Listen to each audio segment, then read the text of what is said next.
Módulo 3. Comércio. Amiga, o tempo passa tão rápido, não é? Ontem mesmo eu ainda era um garoto. Quer dizer, eu ainda sou, mas um garoto propaganda. Ai, a mamãe sempre gostou de documentar os momentos mais importantes da minha vida. O meu primeiro dia no colégio. O primeiro sapatinho que eu usei. Olha só o que eu achei aqui. Uma nota de 5 cruzeiros. Você lembra como era a vida no final dos anos 80? Eu lembro vagamente. Tinha um monstro chamado inflação. Eu sei que ela existe até hoje, mas você lembra como era naquela época? Tudo aumentava de preço, e muito. Se num dia a batata custava R$2, na semana seguinte custava 4. O nosso dinheirinho desvalorizava num piscar de olhos. Haja salário, não é? Daí eu me pergunto, como será que as pessoas faziam pra viver? E ainda tem gente que reclama dessa inflaçãozinha de 1 dígito. Naquela época eram 3 dígitos. Inflação. Só de pensar me dá calafrios.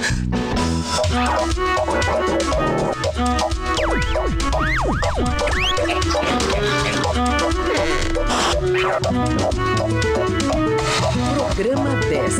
Matemática financeira, parte 1. Todo brasileiro é, por natureza, técnico de futebol e economista. É verdade, economista. Foram tantos anos convivendo com a danada da inflação que todo mundo tinha que saber um mínimo de economia para conseguir pagar as contas.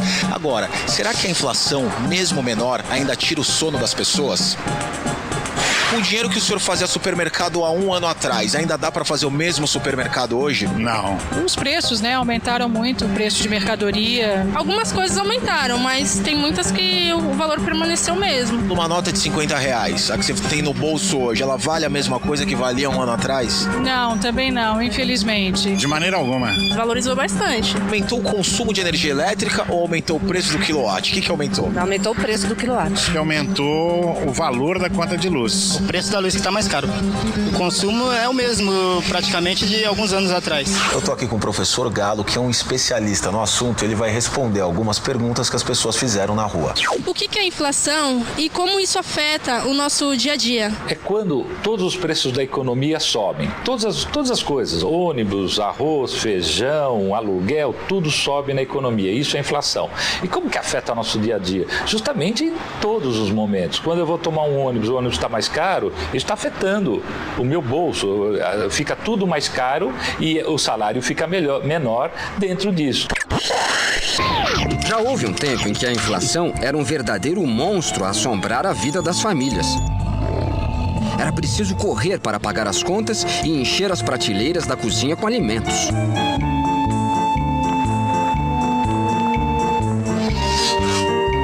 Hoje, a inflação deixou de ser um monstro. Quem for organizado, souber planejar seus pagamentos e entradas de receita, consegue conviver sem sustos com ela. Mesmo a inflação estando menor e sob controle, é preciso se preocupar com ela. Por quê? Tem variáveis que afetam a economia de forma geral. Preços, os empresários de forma geral começam a ter muito aumento de custos, isso pressiona a inflação.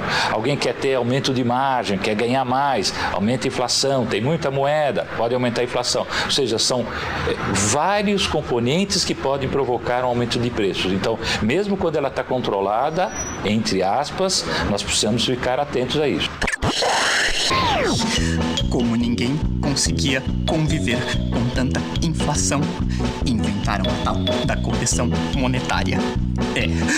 Quantas vezes eu ouvi a mamãe perguntar: qual será a correção monetária deste mês?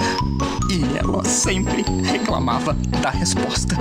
Dizia que não cobria nem a inflação, que não chegava nem perto. Bom, mas foi a maneira que encontraram para tentar diminuir a desvalorização do nosso dinheirinho de cada dia. Ai, o engraçado é que as pessoas achavam que estavam ganhando dinheiro quando viam o rendimento da poupança. Pura ilusão, pura correção monetária. Mas ela deu tão certo que está aí até hoje. O que você acha que são todos esses índices de preços de que os economistas tanto falam? Esses índices todos, os IGPCs da vida.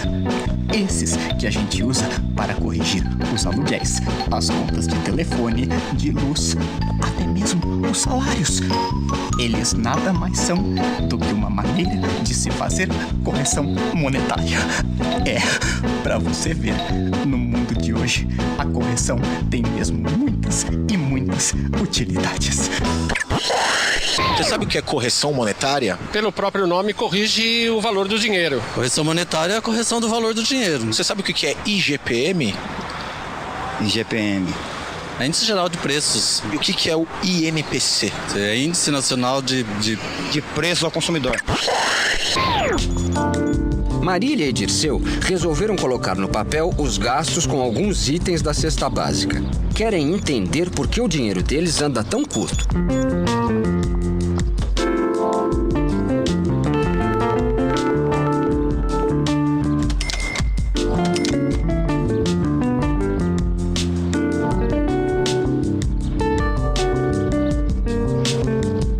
Marília e Dirceu têm razão. De um ano para o outro, os gastos aumentaram. Eles precisam de uma correção de cerca de 14% para manter o mesmo poder de compra. Vocês não tiveram aumento salarial. Professor, o que é exatamente a correção monetária? Correção monetária é o termo que a gente usa justamente para incorporar a inflação aos preços. E essa correção monetária é feita de que maneira hoje em dia?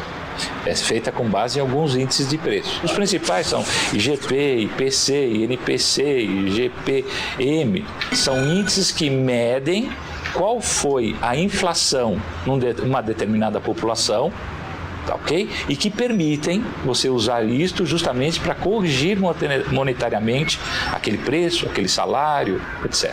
Como é que esses índices de preço são calculados? É uma estatística, é uma média ponderada. Faz primeiro uma pesquisa com famílias de 1 a 6 salários mínimos. O que o senhor consome? Quanto o senhor gasta? Quantos por cento do seu orçamento é em transporte? Quantos por cento é alimentação? Quantos por cento é educação? Faz todo o rol de gasto. Computa tudo isso. Chega no mês seguinte, verifica quanto foi a evolução de preços de cada um desses itens. É só isso. O senhor sabe o que são juros? Juros, sim.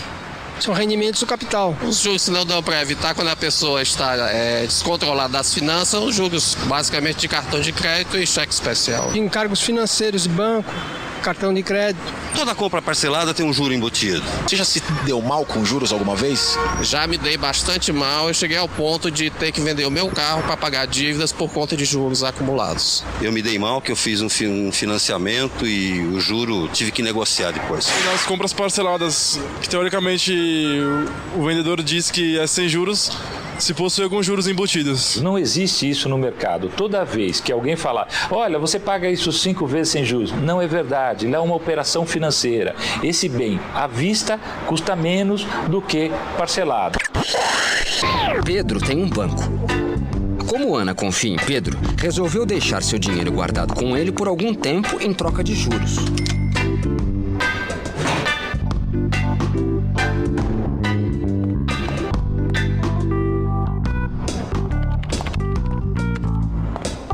Carlos, que precisava de dinheiro para comprar um apartamento, foi até o banco de Pedro e pediu dinheiro emprestado. Pedro usou o dinheiro de Ana para fazer o empréstimo, mas cobrou os juros de Carlos.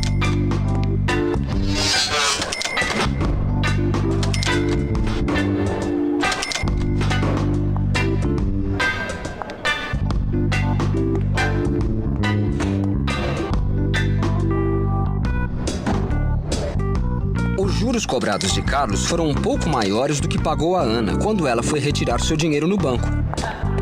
Assim, o banco de Pedro também lucrou. Professor Galo, o que são os juros? 10% de juros. Qual é o capital inicial? R$100. Daqui o 10% no mês. Daqui o mês eu vou ganhar, se eu estiver aplicando esse dinheiro, R$110. Isso que é juros. Qual é a diferença entre juros e correção monetária? Correção monetária é você incorporar uma certa porcentagem de juros para corrigir aquele preço. Agora, juros é um termo genérico, independente de ter correção monetária ou não. Quando é que a gente paga juros? Sempre quando você paga dinheiro emprestado. Em qualquer situação de cessão de dinheiro, você tem que pagar juros. É um perigo pagar juros? Os juros podem virar uma bola de neve. Se você não tiver isso dentro do teu orçamento, não tiver isso planejado, são os juros que estão sendo acrescidos ao valor da dívida. Quanto mais você deixar, mais tempo você deixar para pagar, mais você atrasar, mais juros são devidos. Pode chegar um momento que você não tenha mais receita, ou seja, o teu salário não dá para pagar o que você está devendo. A mamãe sempre cuidou muito bem da minha educação, inclusive a financeira. Eu sei tudo sobre inflação, correção monetária, índices de preços e juros. Este aqui é o livreto da minha caderneta de poupança. Este aqui é o meu. Eu sempre separei um dinheirinho da minha mesada para colocar na poupança. Assim, ele ficava lá, rendendo juros e correção monetária. Os dois juntinhos. Aliás, eu tenho de aproveitar o momento para esclarecer um grande mal-entendido. Pensa comigo, quando você compra uma geladeira parcelada, na verdade, a loja está adiantando o valor total como se a compra fosse à vista, não é? Então, é justo ou não é que ela cobre alguns juros por esse adiantamento? Só que esses juros não podem ser exorbitantes. Eles não podem ser estratosféricos. Não podem ser gigantescos. Esses, sim, são os juros que nós temos de evitar a qualquer preço. Bom, o melhor mesmo seria não pagar juros nenhum. Mas eu sei que às vezes isso é inevitável. Nessas horas, então, negocie. Agora fala pra mim, eu tenho ou não tenho muitas utilidades? Ei. Olha só a aula que eu dei sobre juros pra você. Tá bom, vai. Nem foi tanto assim. Telecurso Técnico, um programa de educação da Fundação Roberto Marinho e do Governo do Estado de São Paulo.